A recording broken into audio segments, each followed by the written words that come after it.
Halo semuanya, selamat datang di Jejolok. Saya harap kamu dalam keadaan sehat dan selalu berkelimpahan rezeki. Jadi, saya akan membuka video ini dengan sebuah cerita. Ada sebuah percakapan yang tak pernah saya lupakan. Itu terjadi beberapa tahun lalu di sebuah warung kopi kecil di pinggir jalan. Ketika waktu itu hujan turun pelan dan orang-orang mulai menepi mencari tempat berteduh. Saya pun salah satu di antara mereka. Dan karena hujan ini ternyata cukup lama, saya pada akhirnya ngobrol dengan seorang pria tua. Di tengah obrolan, saya melihat pria tua ini menatap hujan dengan cukup dalam, seakan sedang berbicara dengan pikirannya sendiri. Dia bercerita bahwa dulu dia pernah punya segalanya, tanah, rumah, bahkan bisnis yang menguntungkan. Tapi perlahan semuanya hilang. Bukan karena dia tidak bekerja keras, melainkan karena dia tidak pernah bersiap menghadapi perubahan besar. Saya pikir semuanya akan baik-baik saja, katanya, sampai dunia berubah lebih cepat daripada saya bisa mengikutinya. Saya pikir semuanya akan baik-baik saja, sampai dunia berubah lebih cepat daripada saya bisa mengikutinya, katanya dengan suara datar. Saat itu saya baru benar-benar mengerti bahwa kehilangan besar seringkali diawali oleh hal-hal kecil yang kita abaikan. Bayangkan jika suatu hari harga kebutuhan pokok melonjak 2 kali lipat dalam hitungan minggu, listrik sering padam, pekerjaan yang Anda anggap aman tiba-tiba tak lagi dibutuhkan. Tidak ada peringatan panjang, hanya serangkaian peristiwa yang membuat Anda sadar bahwa keadaan sekarang tidak sama lagi. Banyak orang akan menyebut itu sebagai krisis, tapi menariknya, krisis bukanlah badai yang tiba-tiba muncul di langit cerah. Ia lebih mirip air pasang yang naik perlahan, nyaris tak tersisa, sampai tiba-tiba sudah setinggi leher. Saat itulah kita baru panik, baru mencari cara untuk mengapung, padahal seharusnya kita sudah belajar berenang jauh-jauh hari.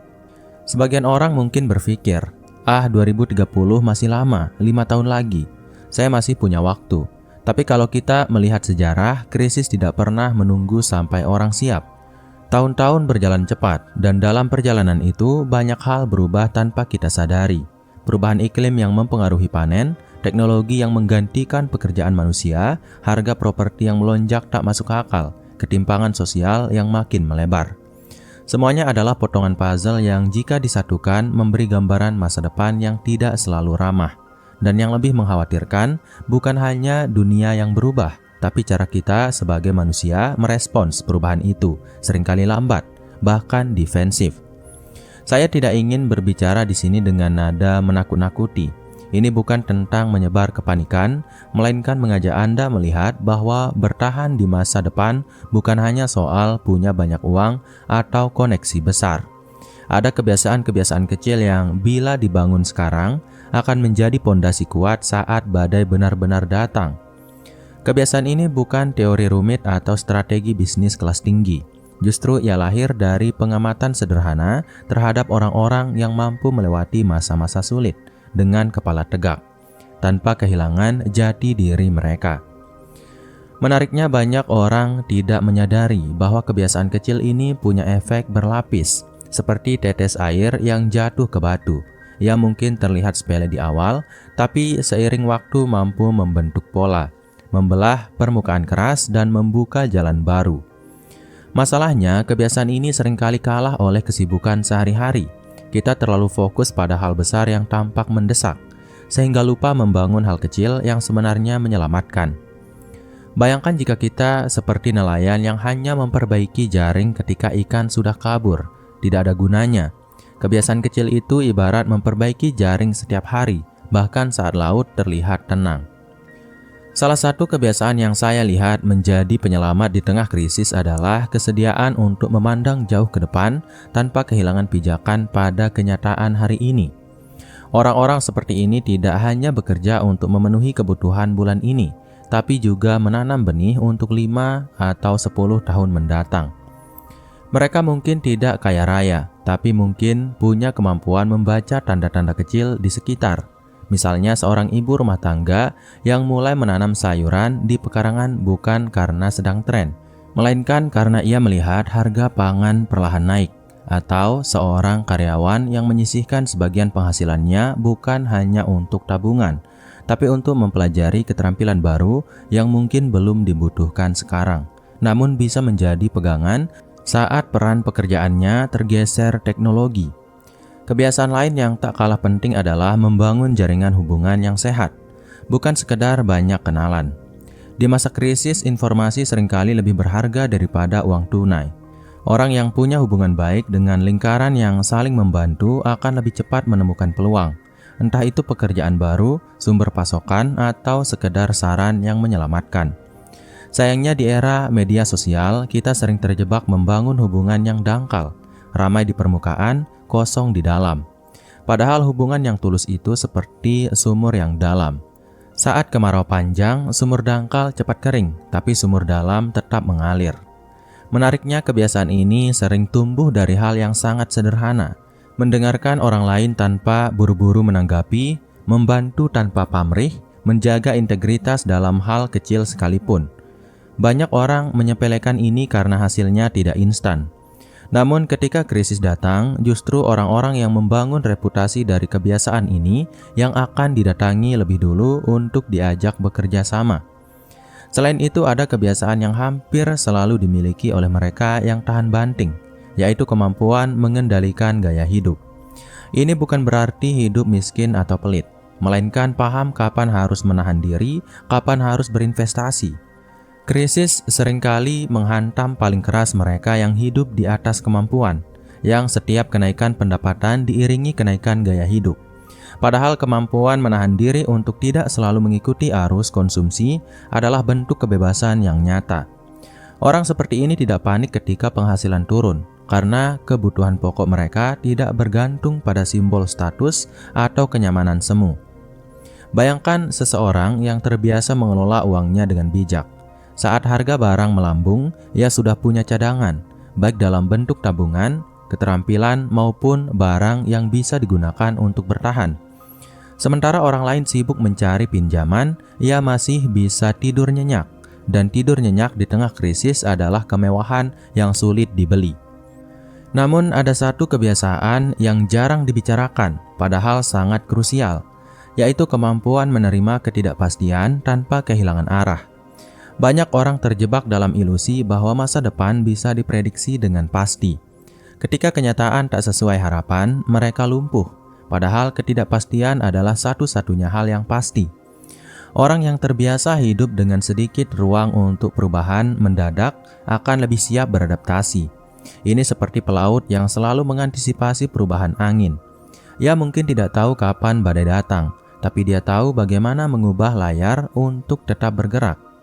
Kebiasaan ini sering dibangun dari latihan-latihan kecil, mengubah rencana di menit terakhir tanpa marah, mencoba hal baru yang sedikit di luar zona nyaman, atau sekedar belajar dari kegagalan tanpa mengutuk keadaan.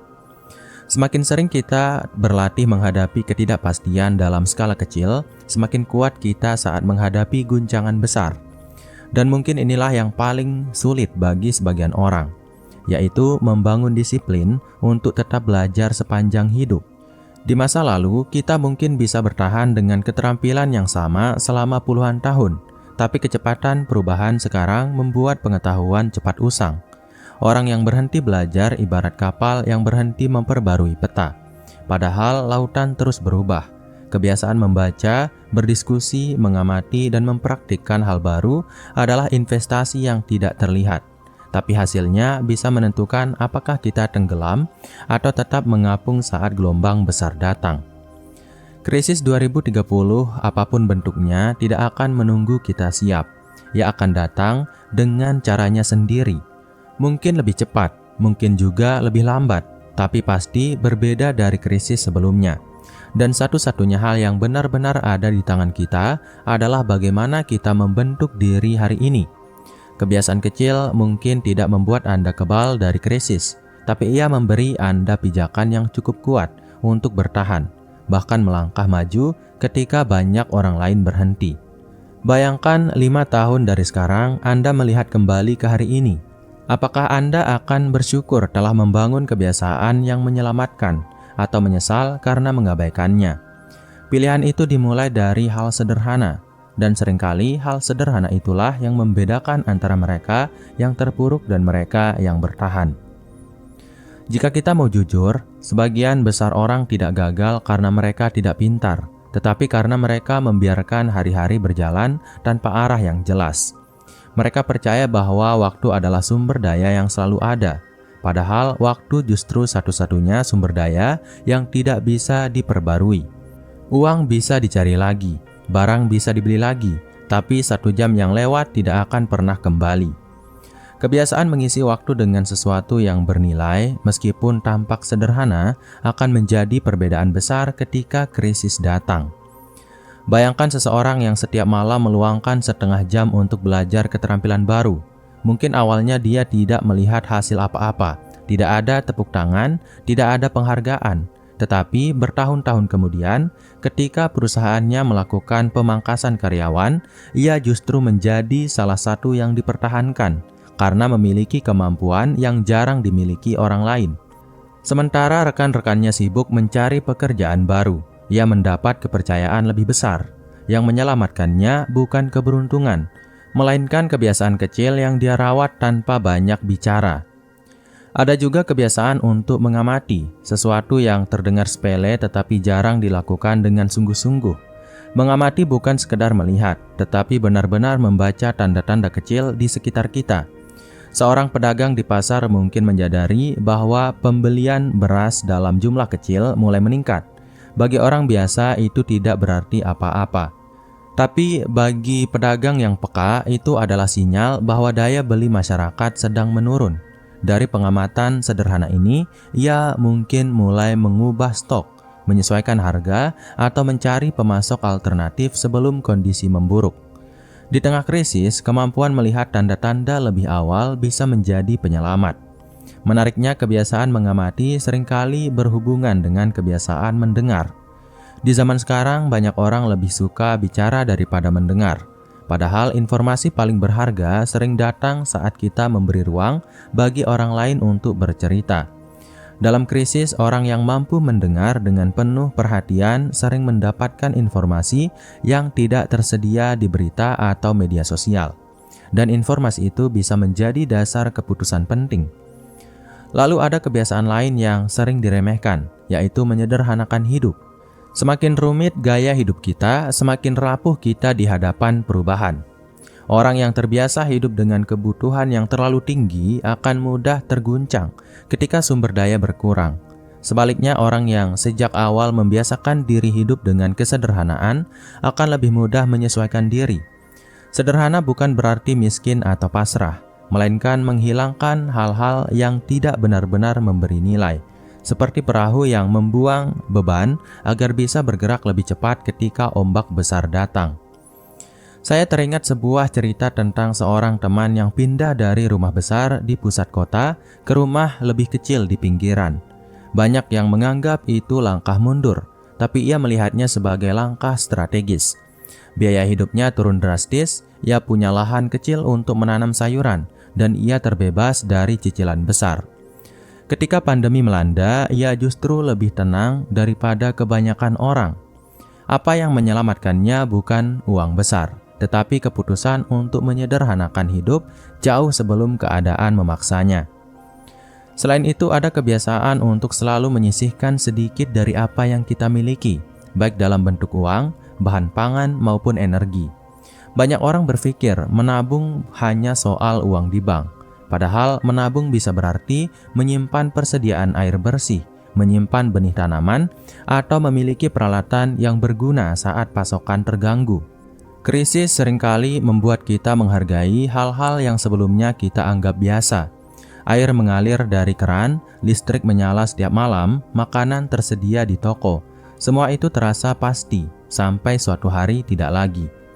Dan disinilah pentingnya kebiasaan memelihara kemampuan praktis. Kita hidup di era di mana banyak pekerjaan bisa diselesaikan hanya dengan ponsel. Namun kemampuan manual seperti memperbaiki peralatan, menanam, atau bahkan memasak dari bahan sederhana bisa menjadi keterampilan yang sangat berharga. Saat krisis, keterampilan ini bukan hanya menghemat uang, tetapi juga memberi rasa percaya diri karena kita tidak sepenuhnya bergantung pada sistem yang rapuh. Namun, semua kebiasaan ini tidak akan bertahan tanpa kebiasaan mental yang kuat. Banyak orang terjebak pada kecemasan berlebihan ketika mendengar kata krisis. Mereka menjadi lumpuh karena rasa takut, bahkan sebelum krisis benar-benar datang. Padahal kebiasaan mengelola pikiran sama pentingnya dengan mengelola sumber daya. Mengasah pikiran untuk tetap tenang, memisahkan fakta dari opini, dan mengambil keputusan berdasarkan logika, bukan emosi, adalah hal yang melindungi kita dari kepanikan massal. Pernahkah Anda memperhatikan bagaimana dalam keadaan darurat, ada orang yang bisa bergerak cepat sementara yang lain terdiam? Perbedaannya bukan pada kekuatan fisik, tetapi pada kesiapan mental. Orang yang terbiasa menghadapi masalah kecil dengan kepala dingin akan lebih siap menghadapi masalah besar. Dan ini adalah kebiasaan yang bisa dilatih. Mulai dari hal kecil seperti tidak langsung bereaksi saat ada kabar buruk, memberi jeda untuk berpikir, atau mengumpulkan informasi sebelum mengambil langkah. Selain mengendalikan reaksi, kebiasaan melihat peluang di tengah kesulitan adalah sesuatu yang membedakan mereka yang bertahan dari mereka yang tenggelam. Krisis selalu membawa perubahan, dan perubahan selalu menciptakan celah. Masalahnya, celah ini sering tersembunyi di balik rasa takut. Orang yang terbiasa mencari peluang kecil di situasi normal akan lebih cepat menemukannya di situasi genting. Ini bisa berupa peluang bisnis, peluang kerja, atau sekedar cara baru untuk memenuhi kebutuhan tanpa biaya besar. Kebiasaan terakhir yang ingin saya tekankan adalah membangun rasa syukur yang realistis. Mungkin terdengar klise, tetapi rasa syukur yang sehat membantu kita melihat apa yang masih kita miliki, bukan hanya apa yang hilang. Dalam krisis, rasa kehilangan bisa menggerus semangat. Namun jika kita terbiasa mengakui hal-hal kecil yang berjalan baik, kita akan lebih mudah menjaga tenaga untuk bergerak maju. Rasa syukur seperti bahan bakar yang membuat kita terus berjalan, bahkan saat jalannya menanjak. Semua kebiasaan ini, jika dilihat satu persatu, mungkin terlihat sederhana, tetapi seperti batu-batu kecil yang disusun menjadi pondasi, kekuatan sebenarnya terletak pada konsistensi. Tidak ada yang berubah dalam sehari. Kebiasaan dibangun pelan-pelan, dan hasilnya baru terlihat ketika waktu mengujinya. Dan waktu itu akan datang entah kita siap atau tidak. Bayangkan 5 tahun dari sekarang, Anda duduk di kursi sambil memandang keluar jendela, mendengar berita bahwa krisis besar melanda. Jika Anda telah membangun kebiasaan ini, mungkin Anda akan merasa tegang, tetapi tidak panik.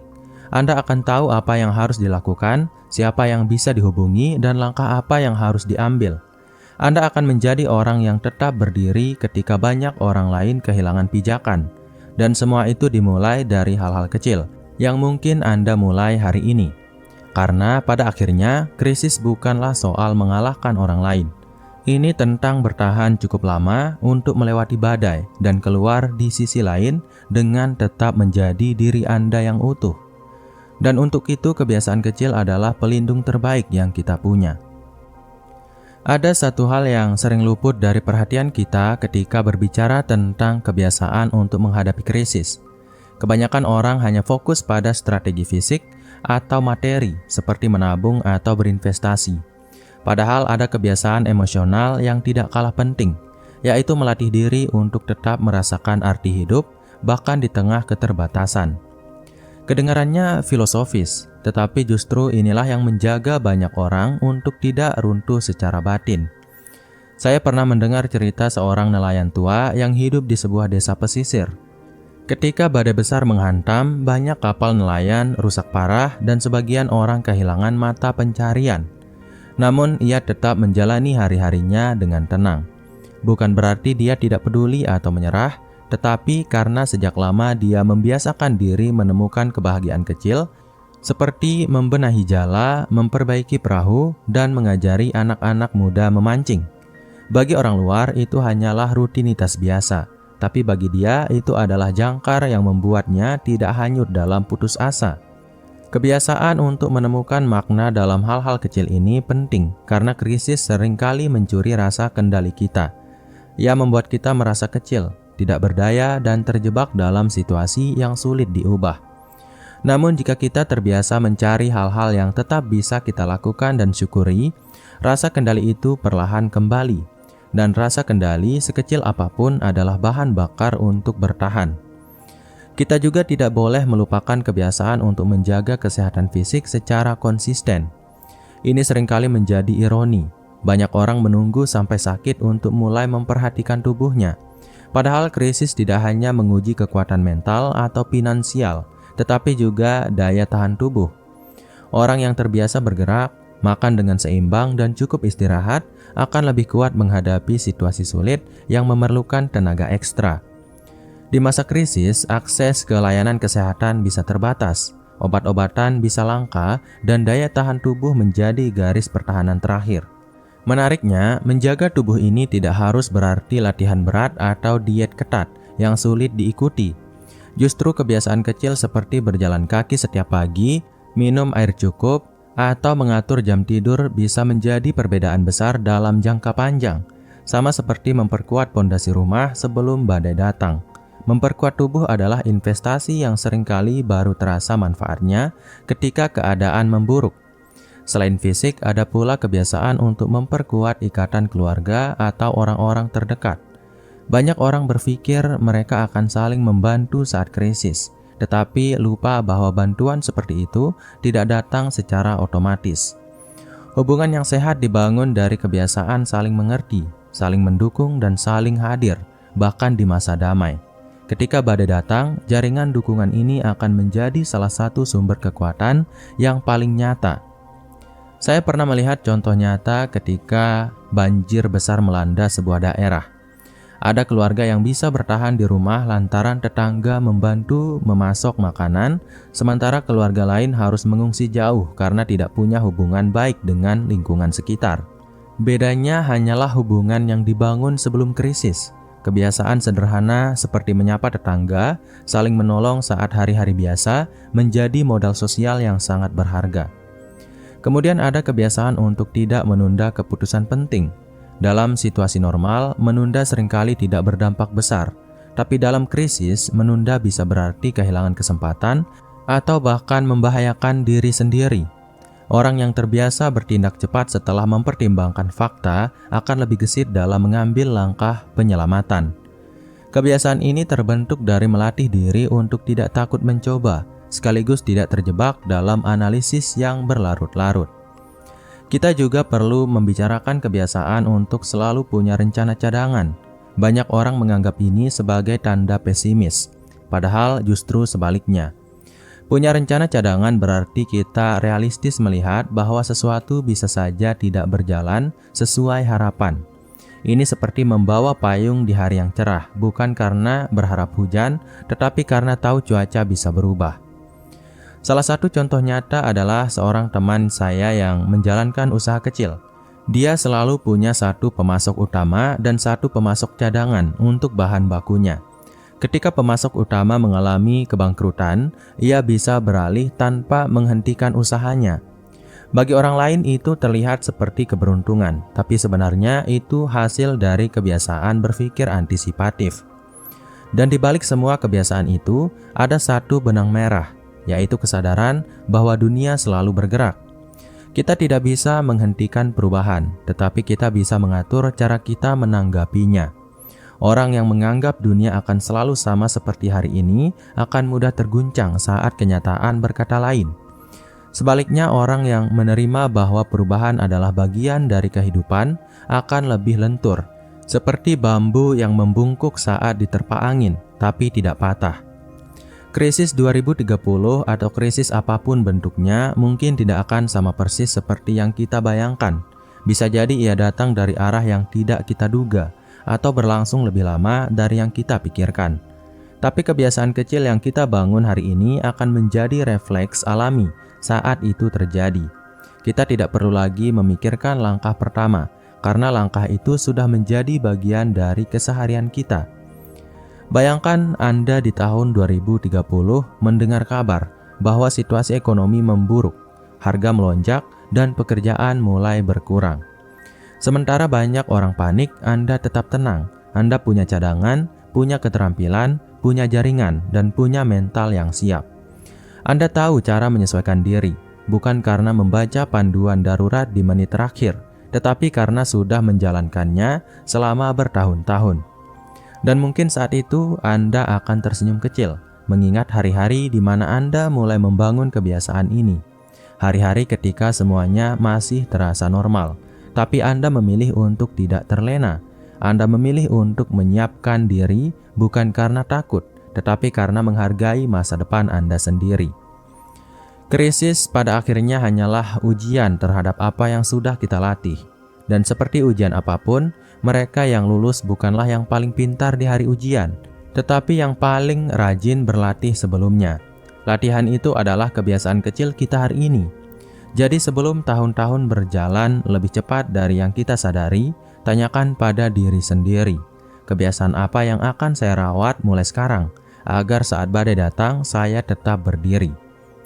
Dan mungkin itu dulu untuk video kali ini. Saya harap video ini bisa memberikan manfaat kepada Anda yang menonton. Jangan lupa untuk subscribe agar saya bisa terus membuat video menarik setiap hari. Dan jangan lupa juga untuk share video ini, karena saya yakin di luar sana ada banyak orang yang membutuhkannya. Sekian, wassalam.